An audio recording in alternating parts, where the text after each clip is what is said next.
Hi, I'm Michael Polozola with the LSU Ag Center, and today I want to visit with you about going through and revitalizing your strawberry towers at the end of the season. This is a practice you should go through strawberry plantings of all types, either in the ground or in towers. When it starts to get cooler, when you would normally restart bare roots in our area, about that October to November time. You want it to be cool so that the plants aren't stressed as we go through. This has been a particularly hard season. We've been very dry, and even though I've had irrigation installed, I've had a little bit more loss due to the extreme heat. And this is a good opportunity to go through and divide some of these and refill in some of these spaces. And I'll need to take some substrate and refill these towers a little bit, because no matter how well you treat them, you're going to get a little bit of settling, and you want to lift all of your plants a little bit up, because if you just add substrate on top, you eventually bury them and they die. So now let's just take a closer look at a little bit of this process. So this is another type, like we mentioned, if you're growing in containers, you're going to want to go through, because you can see this is probably actually 2 seasons of settling, and we've lost about 2 inches or so of it settling going down. So I'll come through later and delicately lift these plants up, kind of like, just massaging the crown upwards, move them up like this, and then add the substrate around it to fill out. And then they'll be ready to go into next season.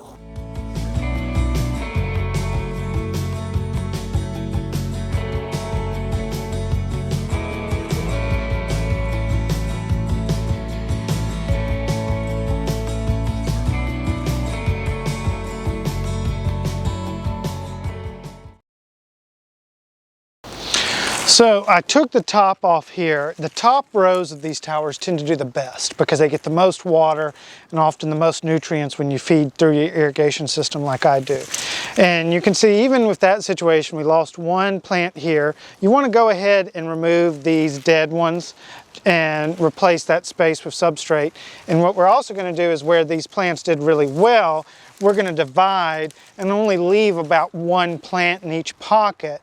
And then we'll use the extra plants to fill in dead spots. So this can be kind of an intensive process, and you're often lifting these plants up physically because they've sat down a little bit.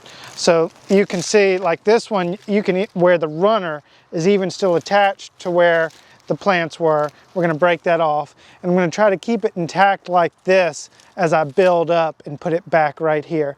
So I'm going to go ahead and work on this section, and you can see it again after I have finished.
So an important component after we've gone through, especially since a lot of these have become bare roots just about again, you need to water them in, because not all of them have deep roots to meet where the irrigation is naturally going to go.